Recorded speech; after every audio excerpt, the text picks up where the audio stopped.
চারপাশে মানুষ অনেক, তবুও মনটা আজ ভীষণ একা। মানুষের ভিড়ের মধ্যে থেকেও কখনো কখনো নিজেকে সবচেয়ে নিঃসঙ্গ মানুষ বলে মনে হয়। সবাই কাছে থাকে, কিন্তু সবাই হৃদয়ের কাছে পৌঁছাতে পারে না। কেউ খোঁজ নেয়, কেউ কথা বলে, কেউ পাশে থাকার আশ্বাস দেয়, কিন্তু মনের গভীরে জমে থাকা কিছু অনুভূতি, কিছু কষ্ট আর কিছু না বলা গল্প শুধুই নিজের কাছেই থেকে যায়।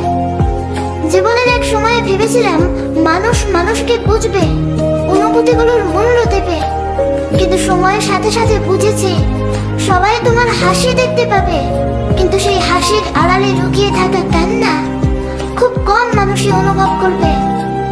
সবাই তোমার সাফল্যের গল্প শুনবে, কিন্তু তোমার সংগ্রামের রাতগুলো সম্পর্কে জানতে চাইবে না। অনেক সময় নিজের কষ্টগুলো কাউকে বলতে ইচ্ছে করে, কিন্তু বলার মতো মানুষ খুঁজে পাওয়া যায় না।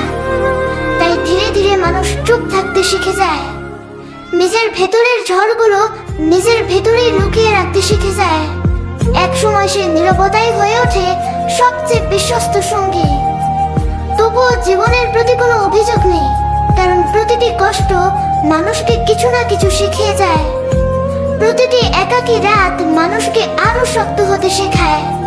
আর যখন মনে হয় কেউ নেই, তখন মনে পড়ে আমার একজন রব আছেন, যিনি আমার প্রতিটি দীর্ঘশ্বাসের খবর রাখেন, আমার প্রতিটি অশ্রু দেখেন, আমার হৃদয়ের প্রতিটি গোপন কথা জানেন। মানুষের কাছে হয়তো আমি নীরব, কিন্তু আল্লাহর কাছে আমার প্রতিটি অনুভূতি স্পষ্ট। তাই আজ আর একাকিত্বকে ভয় পাই না, কারণ আমি জানি সৃষ্টিকর্তার সান্নিধ্যই পৃথিবীর সবচেয়ে বড় প্রশান্তি।